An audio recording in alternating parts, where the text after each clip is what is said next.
क्या 400 पार के नारे से लोकसभा चुनाव में बीजेपी को नुकसान होगा? इस मुद्दे पर एनडीटीवी के खास कार्यक्रम बैटल ग्राउंड में अहम चर्चा हुई। वरिष्ठ पत्रकार नीरजा चौधरी और सीएसडीएस के प्रोफेसर संजय कुमार से बातचीत की हमारे editor in chief Sanjay Pugalia ने। एक चीज जो मुझे लगी है और उसको मैं पकड़ नहीं पाई हूँ संजय, पर है वहाँ, वो है कि 400 पार का जो नारा था उससे कुछ घबराहट आई कुछ तबकों में, दलित में आई और वो दलित टोलों तक गांव में पहुंचा। ये मैंने देखा महाराष्ट्र में, राजस्थान में, उत्तर प्रदेश में कि ये हमारा आरक्षण चला जाएगा। वो गांव गांव तक पहुंच गई है। बात सही गलत वो अलग चीज़ है।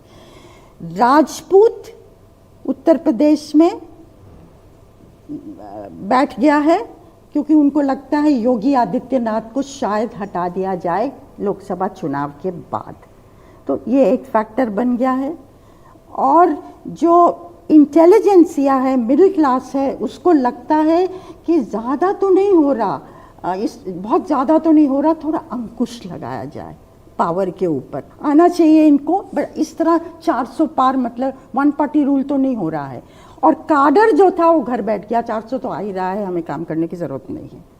तो मुझे लगता है कि ये अंकुश की जो फीलिंग थी ना, चाहे दलित लगाना चाहता है, चाहे राजपूत लगाना चाहता है, चाहे इंटेलिजेंसिया लगाना चाहता है कि एकदम रन अवे नहीं हो जाए पावर, वो कहीं ना कहीं फैक्टर भी किक इन किया है। जी, बहुत इंटरेस्टिंग आपने बात कही है संजय जी। ये जो फैक्टर्स नीरजा जी ने बताए हैं, क्या वो are they decisive enough factor for a voter to change his or her mind? देखिए, मुझे लगता है कि अगर 14 और 19 के चुनाव को देखें तो उसमें जो हम कहते हैं लेट डिसाइडर्स, जो आखिरी दिनों में मन बनाते हैं, उनकी संख्या कम थी। 14-19 ऐसा चुनाव था जिसमें बड़ी तादाद में लोगों ने पहले ही मन बना लिया था। 14 का चुनाव था कांग्रेस को हटाना है, यूपीए सरकार को हटाना है, और उस समय प्रधानमंत्री नहीं थे लेकिन बीजेपी और मोदी जी के लिए वोट करना है। 19 में भी लगभग कुछ ऐसा ही था। तो वो तादाद बहुत छोटी थी जिन्होंने आखिरी दिनों में मन बनाया, और आखिरी दिन का मतलब आखिरी के 1-2 दिनों में 12-13%। लेकिन मुझे लगता है इन चुनाव में उसकी तादाद फिर बढ़ गई है, जैसा पहले के चुनाव में होता था आखिरी के दिनों में। और ये लेट स्विंग जैसा दिखता है।